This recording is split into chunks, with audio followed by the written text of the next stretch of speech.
It has been developed and refined over thousands of years. It encompasses a wide range of disciplines. If you look into the different disciplines, the basic mother of all disciplines is the philosophy, then spirituality, then different branches of these two things, that is science, technology, engineering, art, and mathematics. If you look into the historical background, this IKS, its root in the ancient Indian civilization, which dates back to the Indus Valley civilization and the Vedic period.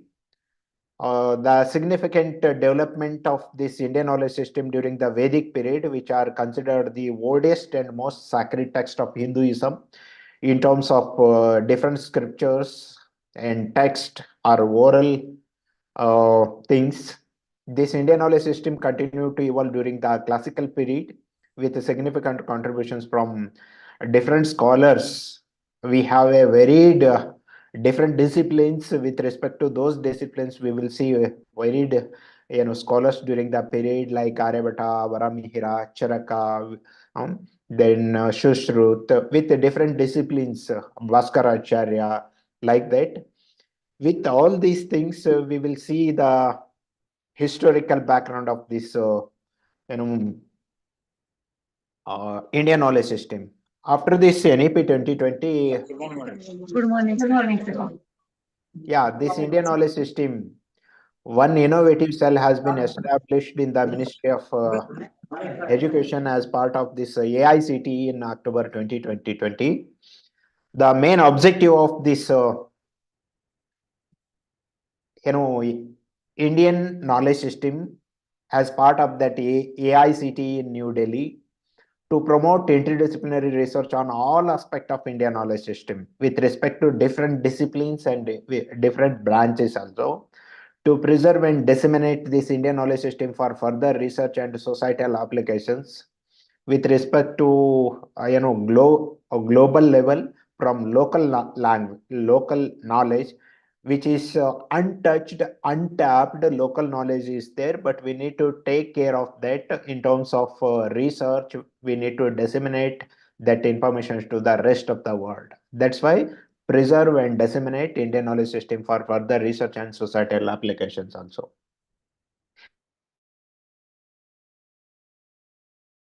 For reading the rich heritage of our country, traditional knowledge in the field of arts and literature, with different arts, different literature, and agriculture, basic science, engineering, technology, architecture, economics, and management. And we need to preserve our Indian heritage with respect to our values, ethics, traditions, to apply ancient knowledge to modern problems, such as different sustainable development things which we are discussing about United Nations Sustainable Development Goals of 17 with respect to climate change, sustainable development, and decolonize Indian education in a way that it reduces reduces undue Western influences also. If you look into the different aspect, what is the uniqueness of this Indian knowledge system with respect to Indian knowledge? The basic is this the Bharatiya way is sustainable and strive for the welfare of all. It is important we regain the comprehensive knowledge system of our heritage, and we are demonstrating the Indian way of doing things to the rest of the world. This kind of Indian way of doing things rest of the world, it requires training generations of scholars who will demonstrate and exemplify to the rest of the world through different types of uniqueness and life and peculiar to our great civilization. If you look into the Government of India slogan, as well as Indian Constitution slogan, that is Satyameva Jayate. It is a part of mantra from Hindu scripture, Mandaka Upanishadu. It means truth alone triumphs, truth always wins.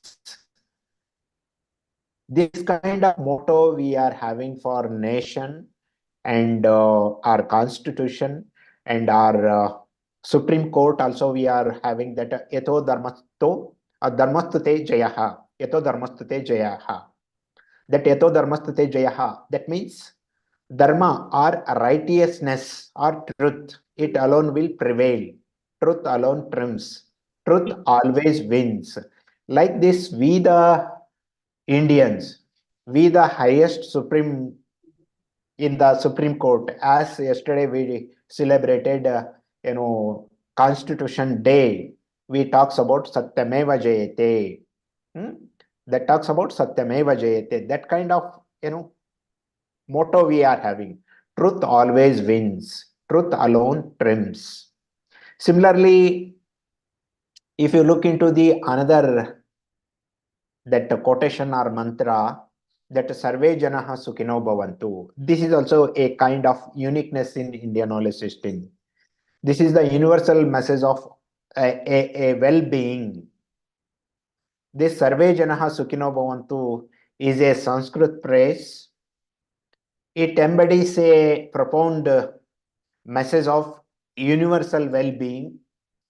This ancient mantra has been echoed across centuries, transcending culture and religions to convey a powerful aspiration for happiness and prosperity of all beings in the whole world. We are thinking whole world. Let everyone live with happiness. This kind of Sarve Janaha Sukhino Bhavantu we are thinking. The significance of this Sarve Janaha Sukhino Bhavantu is rooted in the principle of our empathy, compassion, and unity. Definitely, it will recognize the interconnectedness of all living beings, and it will encourage a sense of collective well-being. By invoking this kind of praise, we acknowledge our shared human experiences and aspire for happiness and prosperity of ourselves and others and the world at large. This Sarve Janaha Sukhino Bhavantu is a timeless, universal message.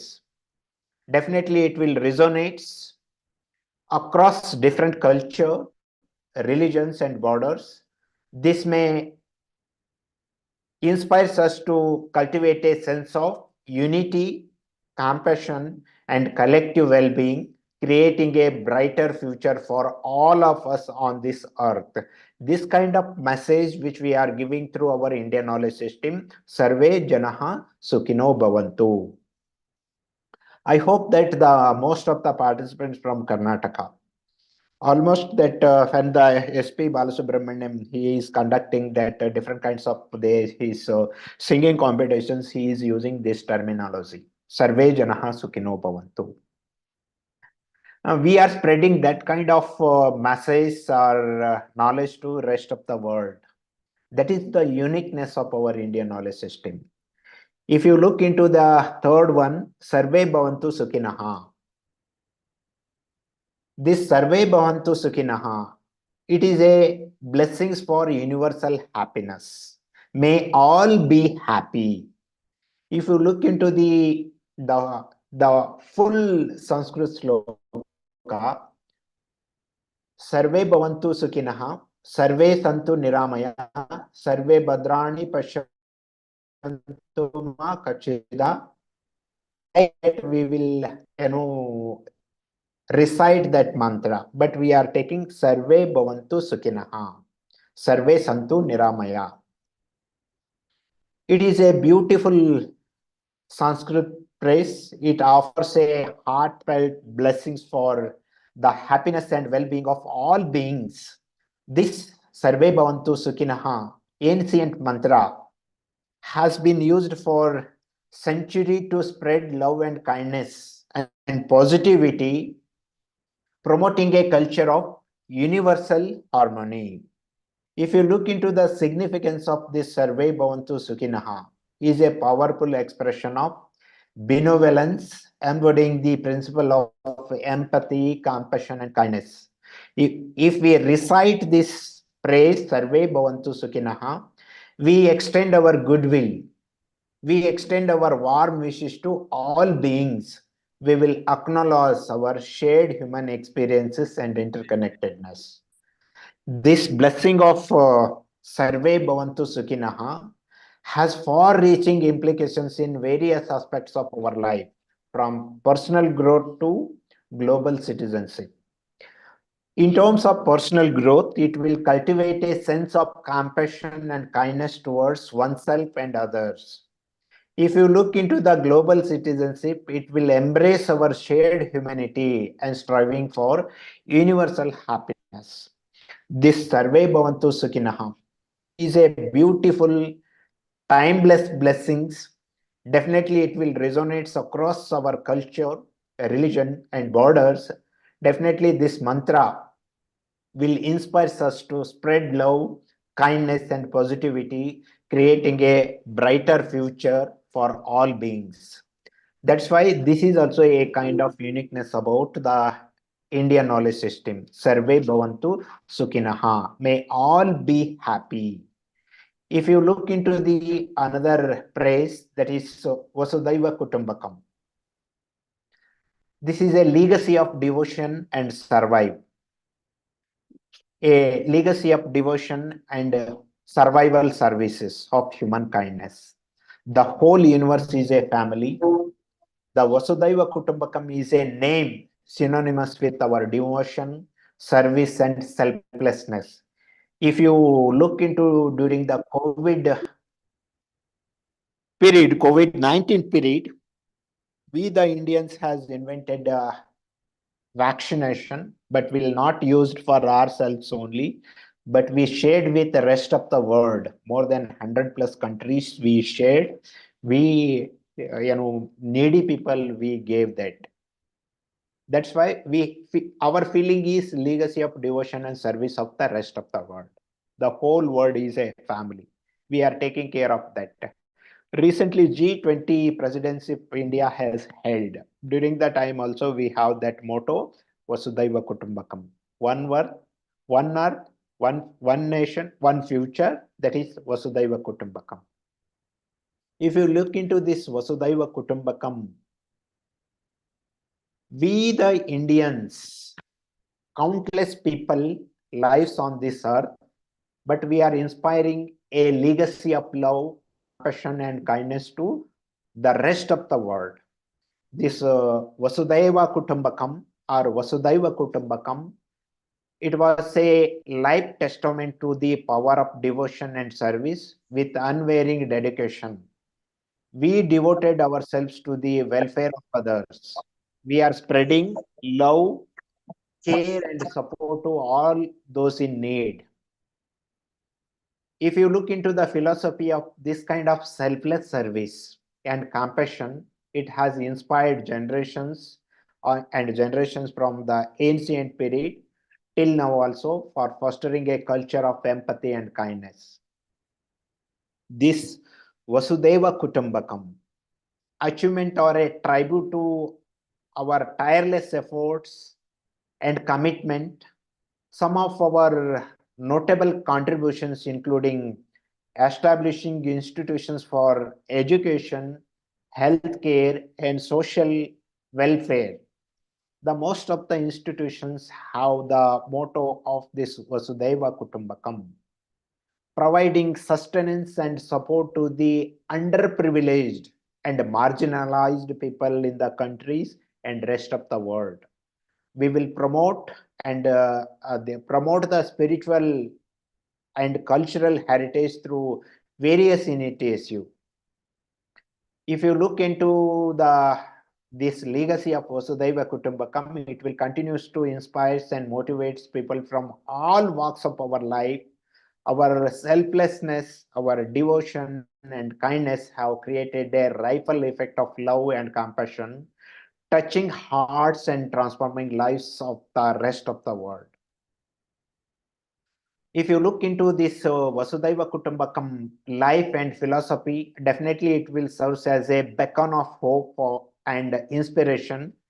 It will remind us transformative power of devotion and service and selflessness.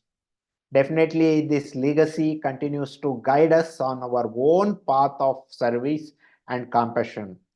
This is the message which we are going to spread through this Indian knowledge system. Vasudhaiva Kutumbakam or Vasudhaiva Kutumbakam.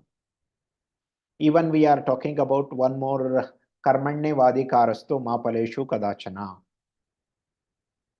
That Karmanye Vadikarastu Mapaleshu Kadachana. We have a right to perform our prescribed duty, but we are not entitled to fruits of our own actions. If you consider ourselves the cause of the result of our activity and never be attached to not doing our duty. If you look into this sloka or this mantra, Karmanye Vadikarastu Mapaleshu Kadachana, it is taken from Bhagavad Gita. Lord Krishna advises to Arjuna to focus on his duty as a warrior in the battlefield rather than worrying about the consequences of the battle.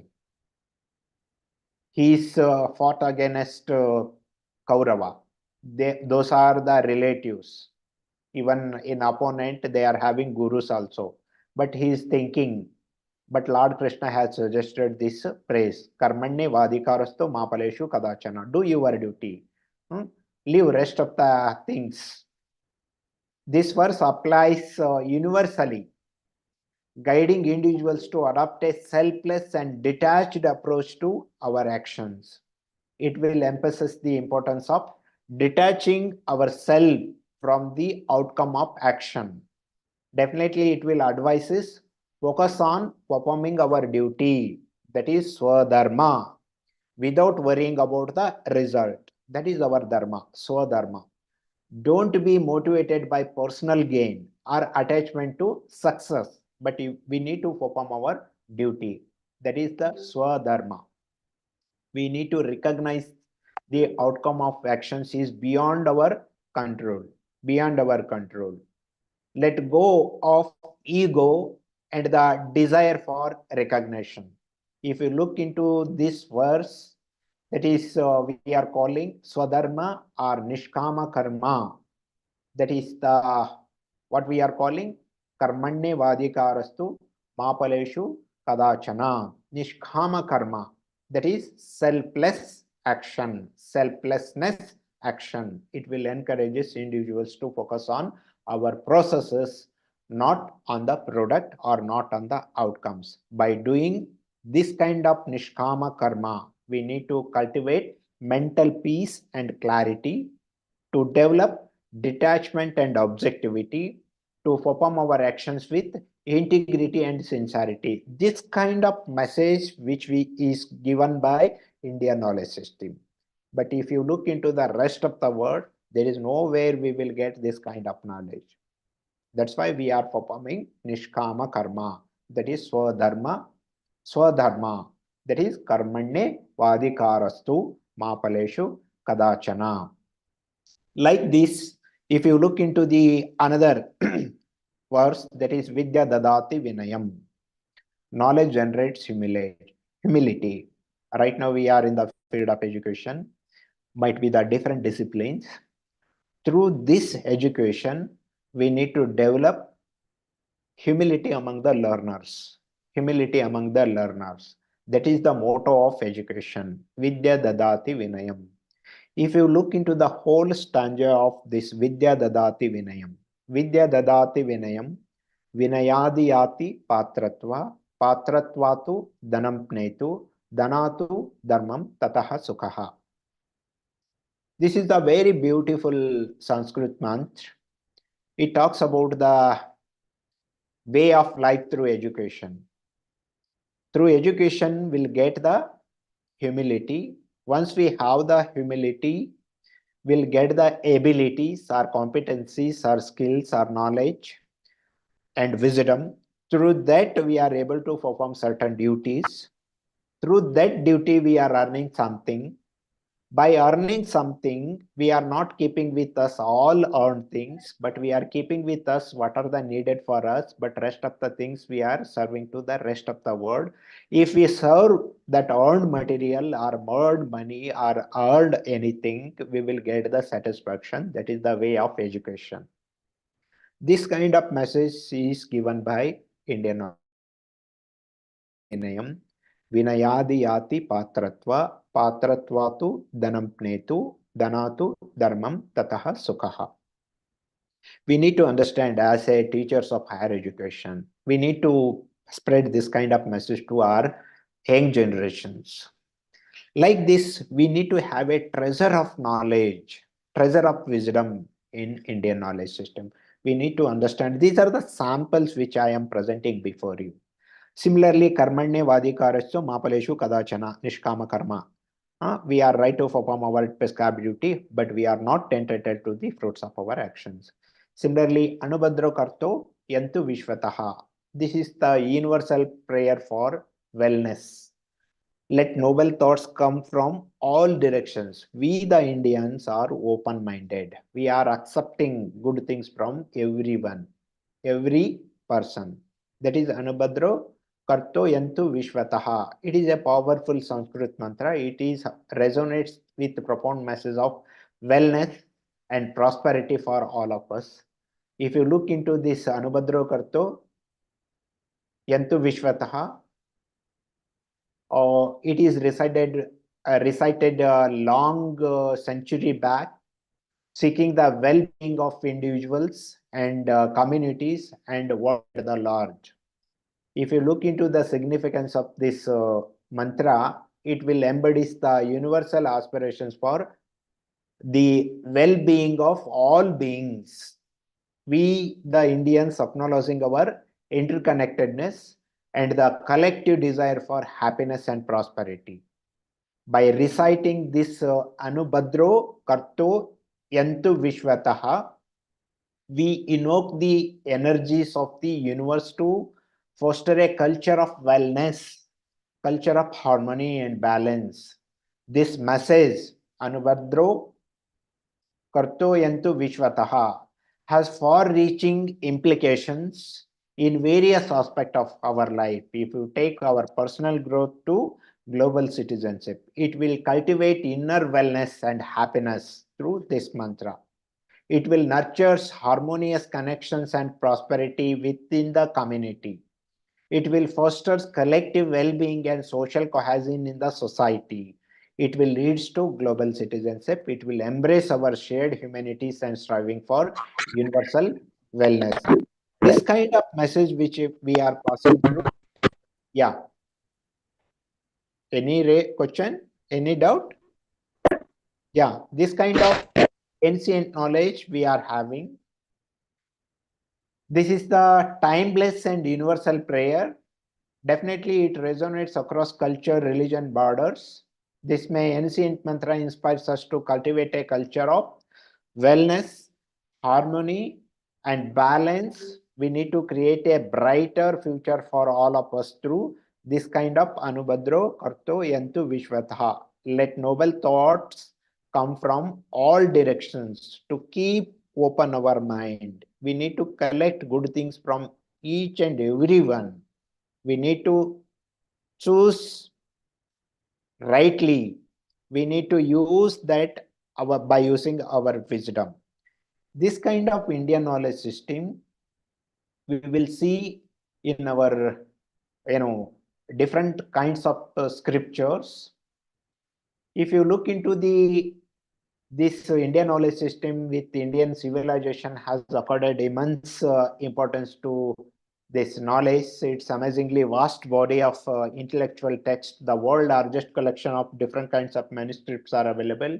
It is attested traditional text and even ancient thinker and present religious thinkers and different schools in so many domains of knowledge. If you look into the Bhagavad Gita, it has number of hymns and mantras. Lord Krishna tells Arjuna that knowledge is the great purifier and liberator of the self through this Gita, that is Bhagavad Gita. That is, we are talking about Sarvopanishadu gave Dogda Gopala. Sarvopanishadu Gevo Dogda Gopala Nandan. All the Upanishads are like a cow, and the milker of the cow is Lord Sri Krishna, the son of Nanda. Arjuna is the cow. The beautiful nectar of Gita is the milk, and the fortune devotees of fine theistic intellect are the drinkers and enjoyers of that milk, who are reading the Gitas. They are getting that nectar, they are getting that essence, they are getting that wisdom.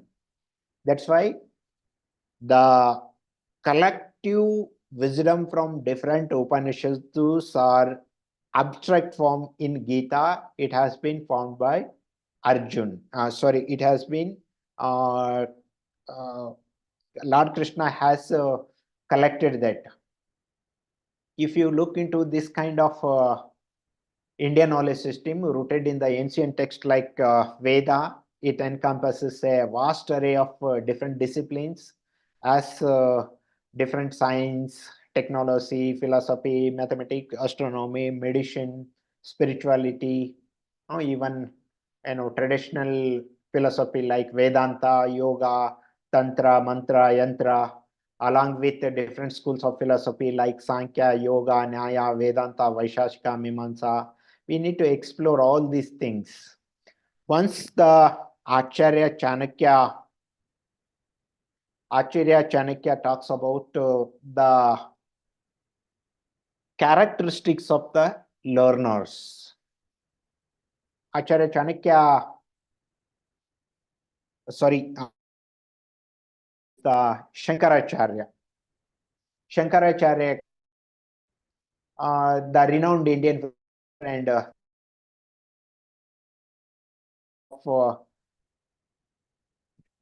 different characteristics of the learner.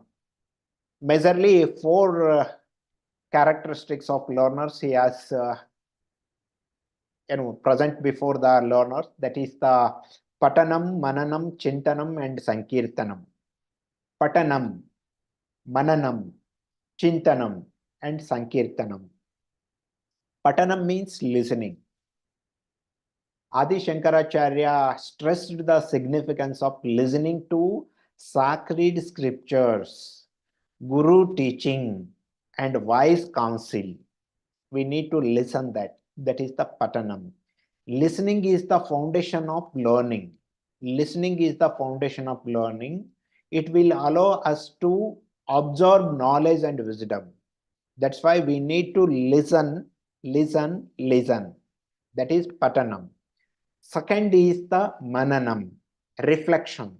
After listening, after Patanam, after listening, we must reflect on the teaching to grasp their deeper meaning and its significance. This reflection or Mananam, it involves contemplation, analysis and introspections to integrate knowledge into our life. We need to reflect ourselves.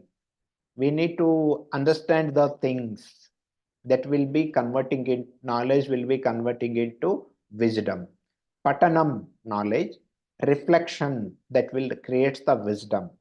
The third character is Chintanam, that is meditation. This meditation is the process of Chintanam, or Chintanam is the process of meditation, where one focuses their mind on the reflected knowledge or wisdom to experience its essence through meditation. The learner internalizes the teachings, quietening the mind and awakening our inner wisdom. Like that, that's why we are making meditation.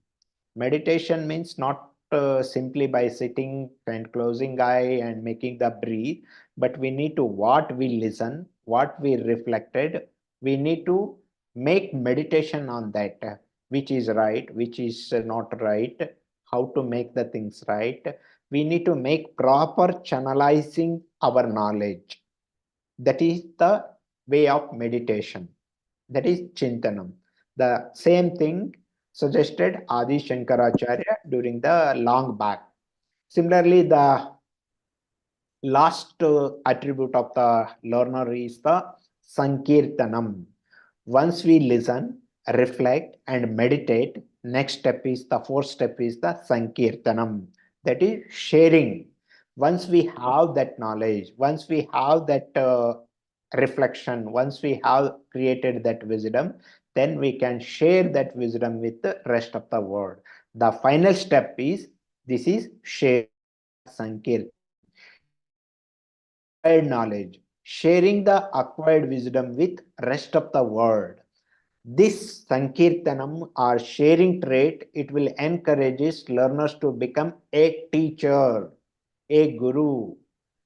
It will, this kind of spreading love, this kind of spreading knowledge, that kind of spreading, it will create compassion and it will create understanding, common understanding, shared understanding.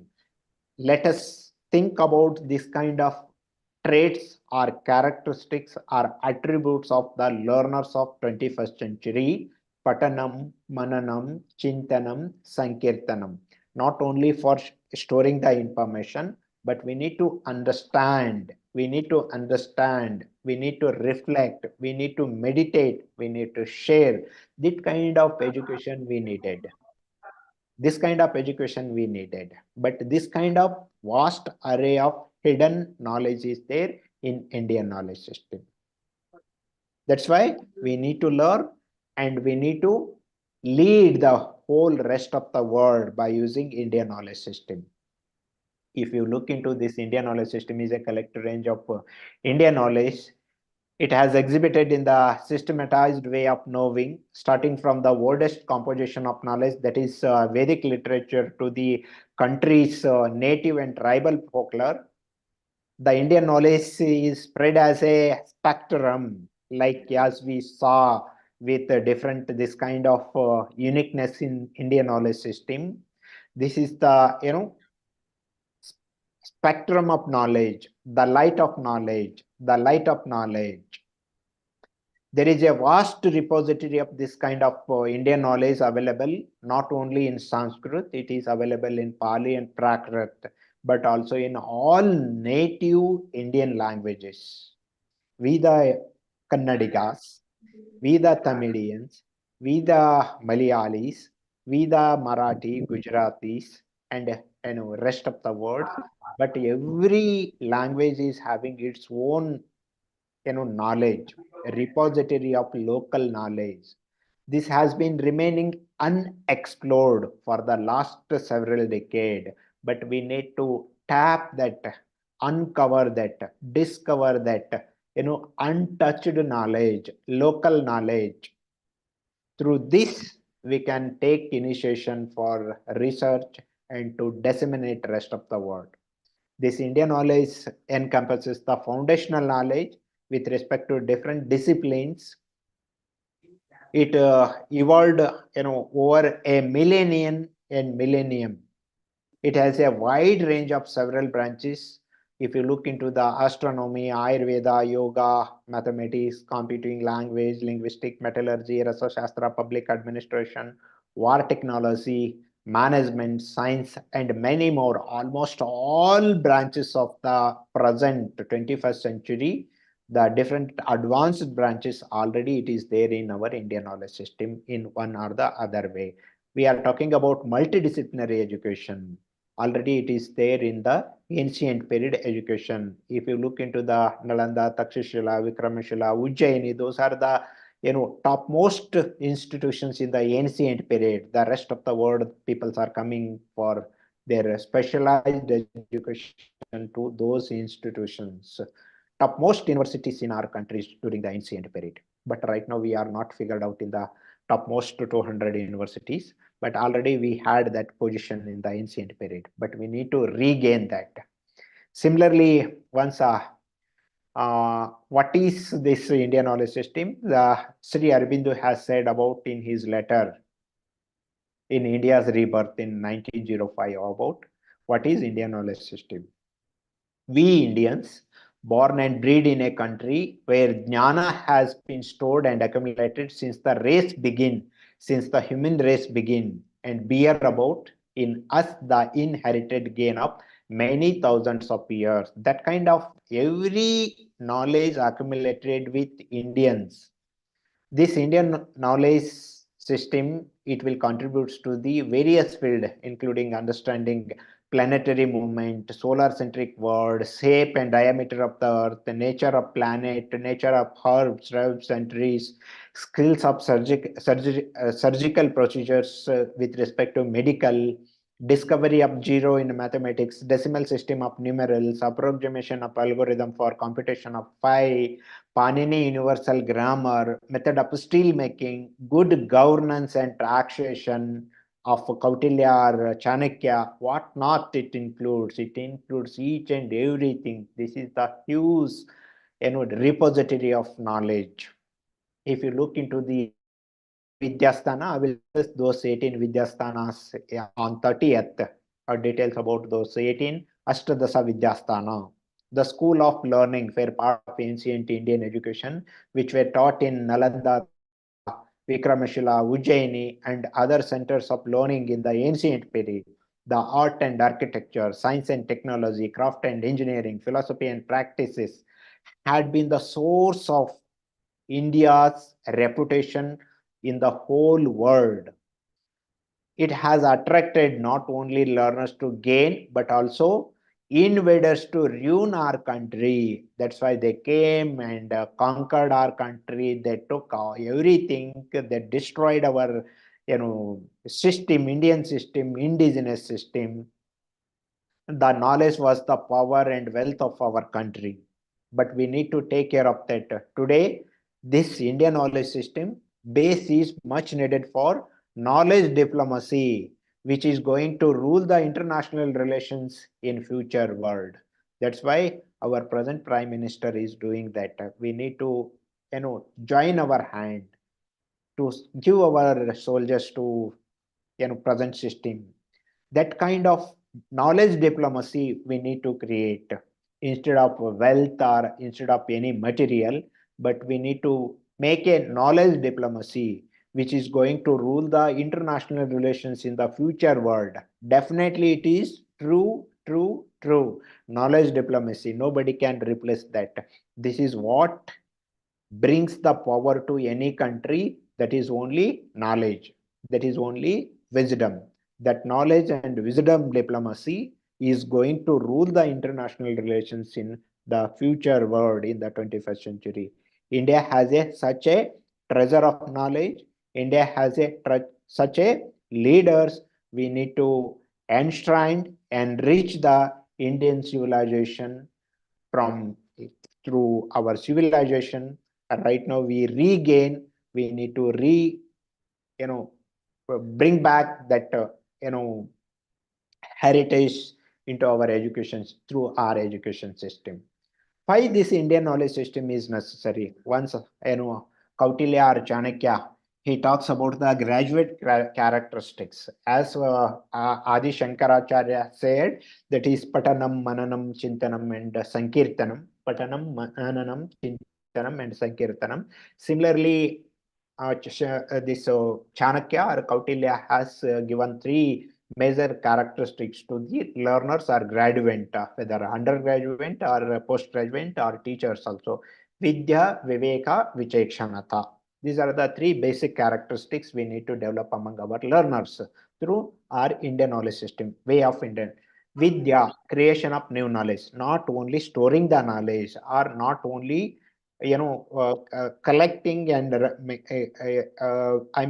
remembering. That is the not Vidya. That is the storehouse, that is. But we need to create the knowledge. That is the Vidya, creation of knowledge, creation of new knowledge, strengthening the existing knowledge. That is the Vidya. The way of Vidya is Knowledge is to create or to strengthen the existing knowledge, not only storing the knowledge, but we need to verify, we need to reflect, that is patanam, mananam, chintanam, sankirtanam. That is the way of Vidya. Similarly, Viveka, that is wisdom, to use the right knowledge in right time and in right place for right cause or right purpose. That is the wisdom. Through reflection by meditation, we will get the wisdom. That is Viveka. This kind of message has given Acharya Chanakya or Kautilya during the ancient period. The third is Vichekshanata, that is skill, competencies, abilities. The graduate should get the abilities, skills, or competencies through any degree. That skill set to get the proper result of knowledge in real life is Vichekshanata. Like this, Vidya, Viveka, Vichekshanata, these outcomes are possible only when the education system is properly balanced with the integration of knowledge and skill in an appropriate manner.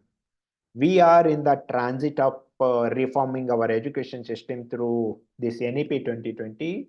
We need to take care of all these things.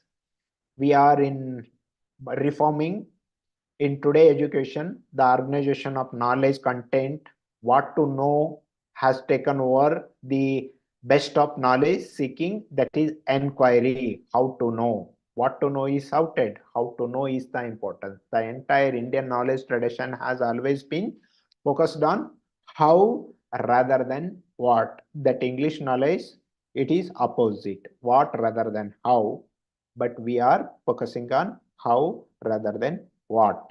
That kind of Indian knowledge system is there, but we need to take care of this. If you look into the advent of different, it pushed the humanity into a big trouble. We are thinking, no. Human existence has been severely challenged. No. Natural human skills are in question. No. In order to handle this kind of difficult situations, only ultimate is this patanam, mananam, chintanam, sankirtanam, or vidya, viveka, vichekshanata. Instead of storing the information, we need to develop the abilities, we need to develop that understanding, we need to develop that competency. Not only the skills to use the technology, but also life skills to use the knowledge in life, to create the knowledge, to strengthen the existing knowledge, to use that knowledge for proper purpose. Right time, right way, right purpose are very important. If you look into any disproportionate skilling in education, definitely it will damage the process of creation of knowledge. Mere knowledge, science practice has taken to death. Ancient Indian knowledge, ancient Indian wisdom plays a very important role in this balancing act. It will integrate, and this Indian knowledge system brings such a balance in Indian education for life. That's why IKS has its essence in all Upanishadu, Veda, Purana, Darshana. We will discuss those 18 Vidyas in the, as I told you, in the on 30th. If you look into this Indian knowledge system, we are talking about United Nations Sustainable Development Goals of 17. No poverty, zero hunger, good health and well-being, quality education, gender equality, clean water, and all these things we are given importance in the ancient period. If you look into the gender equalities, we are talking about gender equality, but we, the Indians, given a topmost positions to the humans, humans in the ancient period. That's why in our country we are having different ma goddess, n number of ma goddess. All the right righteous humans we worshipped like goddess Ma. That's why in our country we are giving that topmost positions to the human. What about Right now we are talking about gender equality in terms of different things, but we are given topmost position in Indian knowledge system. We are worshipping humans. Like this, different sustainable development goals, 17 goals talks in the United Nations, but already these things addressed in Indian knowledge system in the ancient period, how they address, but we need to relook into those, but we need to regain again, reform the present system of our way of life. If you look into the evolution of this Indian knowledge system, Jnana Vijnan Jivana Darshan, how it emerges like this: Jnana Vijnan Jivana Darshan. It is evolved out of the experience, observation, experimentation, and rigorous analysis. Then it will become knowledge. Jnana Vijnan Jivana Darshan. Experience, observation, experimentation, and rigorous analysis of the things. That is Patanam, Mananam, Chintanam, Sankirtanam. This tradition of validating and putting into practice impacted our education, impacted our art, administration, law, justice, health, manufacturing, administration, commerce. Like this, knowledge in ancient India transformed through generations via oral instruction and considered a sacred and often secret during that Upanayana during the marriage ceremony. Some of the written practice adopted much later. The text written on palm leaves, rock edict have been translated by scholars and different disciples. Disciples hearing, understanding, and perception often resulted in variation and contradictions, which needs to analyzed from generations to generations or from gurus to shishya, how they heard, how they reflected, how they meditated, how they propagated or shared with the next persons or next generation. We need to identify sources, contents, knowledge, inputs applicable to the modern world. This Indian knowledge system cannot be limited to the identified literary sources only, but other than that repository, other than the available things, we are having Archaeological Survey of India with their findings consisting of building, pottery, tools, and ornaments. We can also working on that. How was the Indian knowledge system in the ancient period? It speaks of the development through ages in the field of art, architecture, warfare in the ancient period. We are thinking about traditional knowledge also. Traditional knowledge. The entire body of knowledge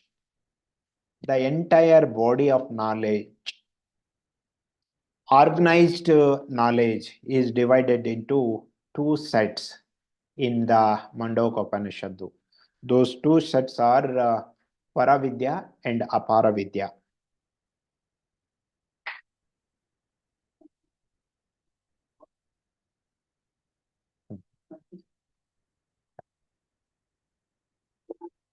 This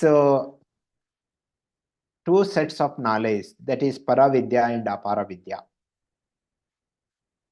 In Mandaka Upanishadu, a conversation between a disciple, that is Shaunak, and his teacher Angiras. They describe like this. Shaunaka asks a very profound questions to his guru Angiras. O glorious one, please tell me as to knowing what we shall come to know everything. O glorious one, please tell me as to knowing what we shall come to know everything. This is the question asked by disciple, that is Shaunaka, to his guru Angiras. It is essentially a wish for omniscience. In life, a number of people invest a large part of their entire life, money, and energy in pursuit of knowledge to understand the things. At the end, they become humble and start feeling that they have, after all, learned very little. and there is a lot more to learn. Every such person shall have a profound respect to Shaunaka question. That question is, O glorious one, please tell me, as to knowing what we shall come to know everything. The knowledge is ocean. The knowledge is ocean. What to know? The ocean of knowledge. For that, Angiras Guru, the teacher, was very pleased with the question of his disciple Shaunaka. He begins his answer by classifying knowledge into two categories. That is Paravidya and Aparavidya, or Aparavidya and Paravidya. If you look into the Aparavidya, Aparavidya refers to all kinds of knowledge that we refer to as worldly knowledge. Worldly knowledge. This Aparavidya is categorized as a lower kind of knowledge, Aparavidya. Under this category of Aparavidya comes all the modern day subject, what we are studying. Those are the Aparavidya, like science and technology, art, commerce, management, engineering, all disciplines are comes under the category of Aparavidya. In ancient days, they studied what are called Vidyas. Vidyas include 4 Veda, 6 Vedanga, Mimamsa, Nyaya, Purana, and other religious scriptures, as well as Upavedas, 4 Upaveda. Those all become Ashtadasa Vidyasthana. As I told you, 30th we will discuss those Ashtadasa Vidyasthana one by one. But just orientation and sensitization. Those 18 Vidyas together with Ayurveda, Dhanurveda, Gandharva Veda, Artha Shastra become 18. Even these 18 Vidyas also comes under the category of lower kind of knowledge, that is Aparavidya. The Aparavidya shall help us to make a living, have a dignified and respectful life in the society, have a thoughtful, intelligent mind, but never ever hope that we shall move towards omniscience. This is not the way for the fulfillment of such an aspiration. This is worldly knowledge we are calling. Similarly, opposite to that, Paravidya. This is second category of knowledge is referred to as Paravidya. It is a higher category of knowledge. Paravidya, higher category. Aparavidya, lower category of knowledge. The teacher says Paravidya refer to the kind of knowledge by which the imperishable Akshara Brahmana, the imperishable is known. This statement implies that there does exist a method and a tradition by which we can realize that which is permanent and imperishable. Both the object of knowledge and method to be pursued to realize the goal are entirely different. If you look into our Rishi's life, our Guru's life, ancient Rishis, ancient Guru, some of the present Rishis, some of the present Gurus, which they led their life like a Paravidya, like Siddheshwara Swamiji, like Siddhaganga Swamiji. They led their life, they had Paravidya. But the rest of the Swamiji are having Aparavidya. If you look into this kind of various words are used to define this imperishable. In fact, this imperishable is not the object of our knowledge. However, there is a very clear and definite way of knowing this subject-wise essence. The teacher uses various points like Hello, Raghu Prasad ji. Yeah, Adrusham. We are calling Adrusham, not seen. Like this, the pursuit of Apara Vidya, which include deep study of Veda, Upanishadu, Vedanga, and other Vidyas, will not lead us to realize the Akshara Brahmana under the careful guidance of Guru or Rishis. The Paravidya can help us to achieve this object or objective. Even though the meaning of para and apara are higher and lower, the Upanishadu says that both of them are required for us. Apara Vidya instructs us the discipline for gaining the necessary qualifications to be able to understand and assimilate the Paravidya. Without Apara Vidya, Paravidya is impossible, and without Paravidya, Aparavidya is incomplete. This kind of knowledge we are having in the ancient period, we made two categories, Paravidya and Aparavidya. If you look into the different scenario of Indian knowledge system, it will goes back to 500 years. Once Kautilya or Chanakya in his Arthashastra, he has classified that one needs to know into four types of education: Anvikshaki, Trayi, Artha, and Dandaniti. In the system of education, these are the different disciplines: Anvikshaki, Trayi, Artha, and Dandaniti. Right now, we are having different branches of education with respect to advancement. But ultimately, Anvikshaki, Trayi, Artha, and Dandaniti. The Anvikshaki is used in the general sense of contemporary science and technology. It encompasses logic and philosophies also. Anvikshaki, discovery, research, investigations, and creations, innovations. Anvikshaki, in which field we are. Trayi used to refer to traditional knowledge with respect to Vedic knowledge, Upanishadu knowledge. That is Trayi. Artha used to represent wealth creation, how to create the wealth through agriculture, through commerce, through trade. We are moving into that management.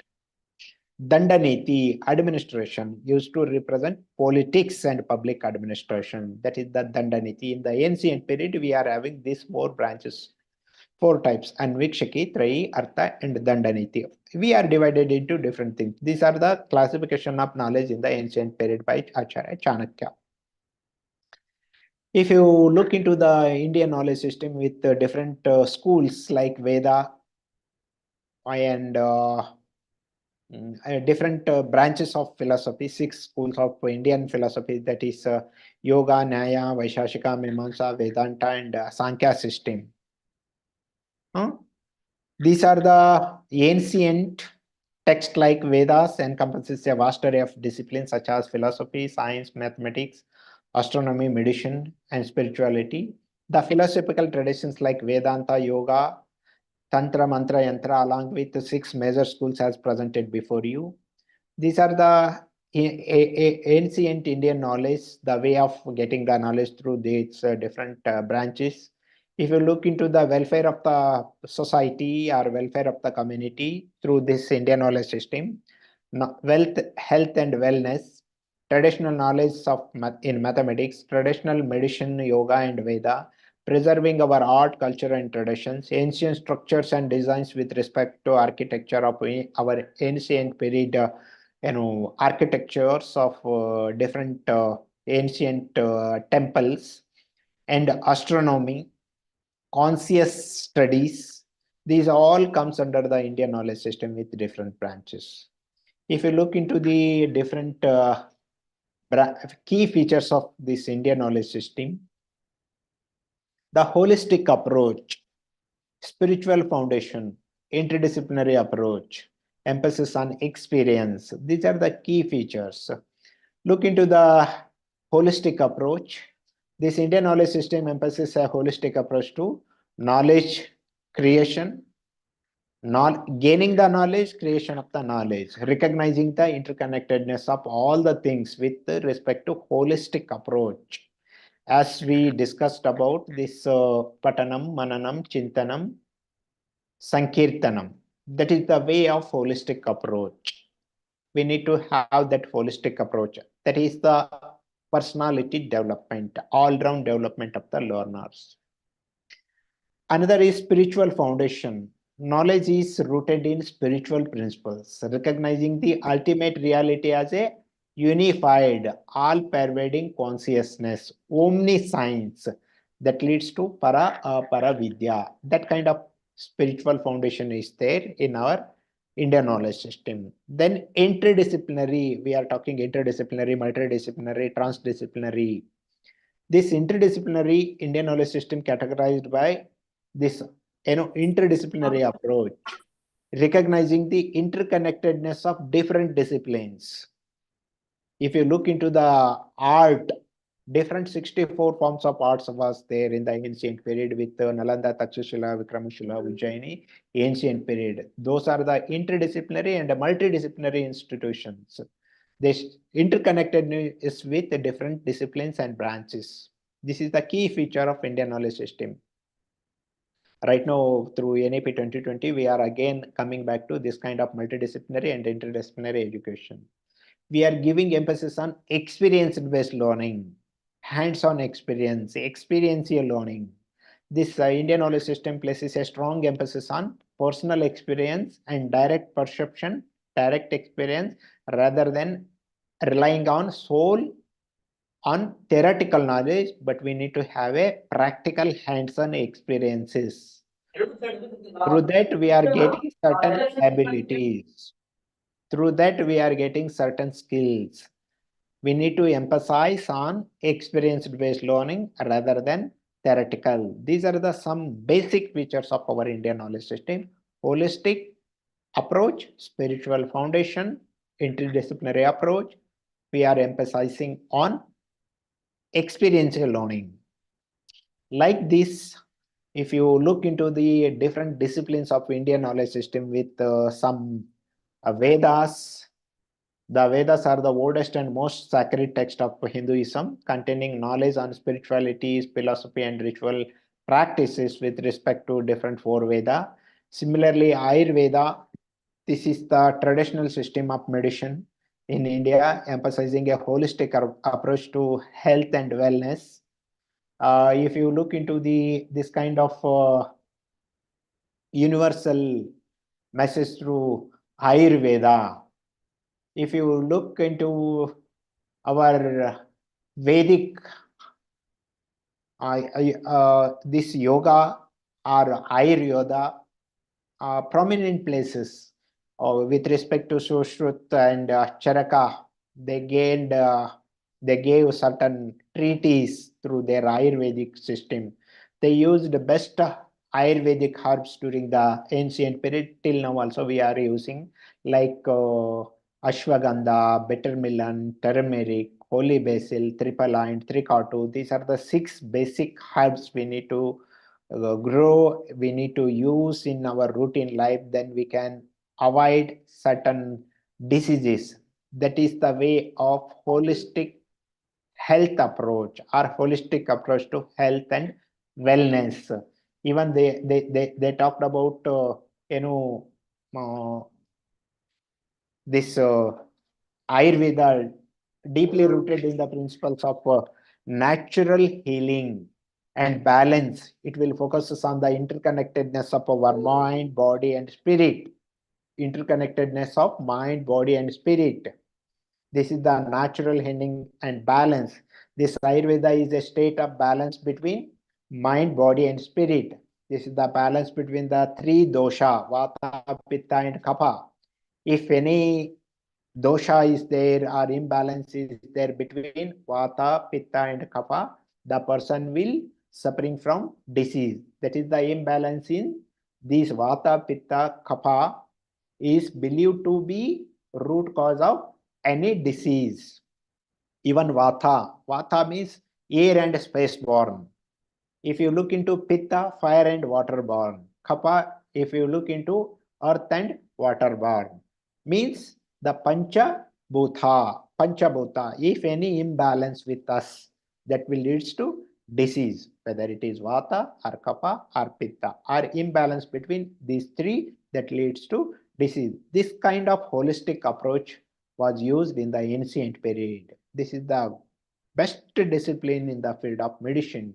Instead of allopathic, we need to take care of Ayurveda.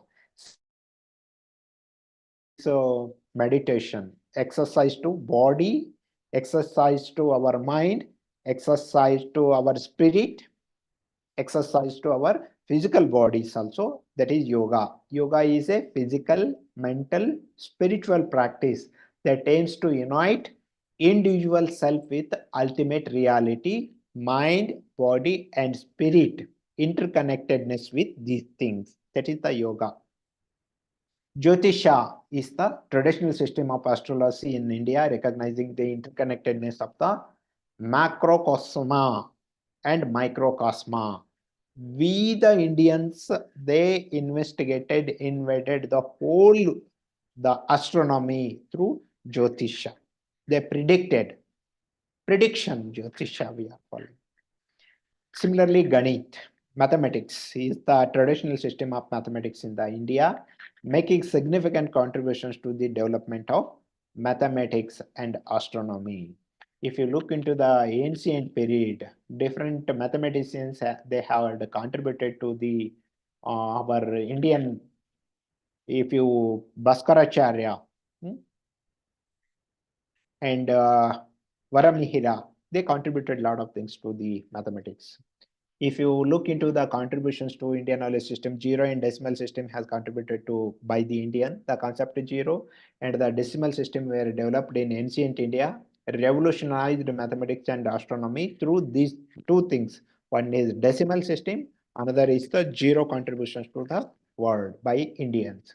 Even Ayurvedic medicine, it has made significant contributions to the development of traditional medicine, emphasizing a holistic approach to health and wellness without any side effect. If you take allopathic, side effects are more than the curing the present disease. But if you take this Ayurveda, it will heals, it will makes balances without any side effect. It will get the benefit. That is the holistic approach through Ayurvedic medicine. Yoga and meditation have been recognized globally for their benefit to physical, mental health, have been incorporated into various wellness programs in the whole world. This kind of message which we are giving to rest of the world. Indian mathematics and astronomy, such as Aryabhatta, Varamihira, Bhaskaracharya, they had significant contributions to the development of mathematics and astronomy. If you look into the different fields of ancient rishis and scientists, they contributed a lot of medicine, especially Ayurveda, Charaka and Vagbhata, they contributed a lot of things to the field of medicines through Ayurveda.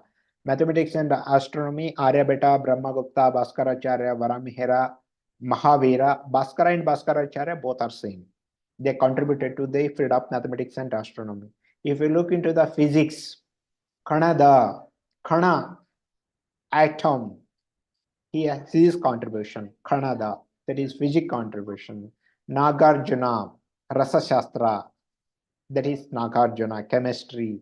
If you look into the environmental science, Agastya Muni, then engineering architecture by Buddhayana. Like this, the ancient scientists, they had contributed a lot of things to their disciplines like medicine, mathematics, astronomy, physics, chemistry, engineering, architecture, even environment also. Like this, the hidden treasure of knowledge is there with our ancient guru through their different Upanishads.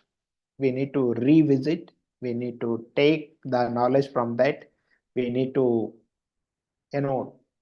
uh, work on that, I mean, research on that to disseminate the findings of the results to the rest of the world. Similarly, we have 64 different forms of art in the ancient period with respect to Indian knowledge system. If you look into this image, it is having different 64 different forms of art. Right now, multidisciplinary or interdisciplinary we are talking. Those arts are, we are talking Gita Vidya, Vadya Vidya, Nritya Vidya, Natya Vidya, Alakya Vidya. Like this, we are having different 64 forms of art. Chausat Kalas we are calling. Chausat Kala. If you look into the Gita Vidya, that is singing, it is not only one, Vidya, but how different forms of singing is there. N number of singings are there. Gita Vidya. Vadya Vidyas are also like that, playing on musical instruments. We are not having only one musical instrument, but we are having n number of musical instruments. But if you look into this kind of 64 forms of art, the branches, specialization, super specialization, like this, the things are going on. Like all these things was there in our Indian knowledge system. I will not present all these 64 forms of art before you. Just I will scroll my slide to next one. Yeah, like this different 64 forms of arts are there, but we need to work on this. Not only 64 forms, but we have a different specialist, super specialist on this.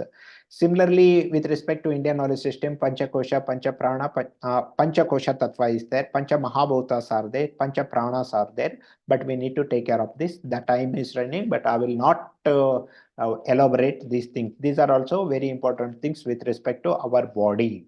Panchakosha Tattva, Pancha Mahabhuta, Pancha.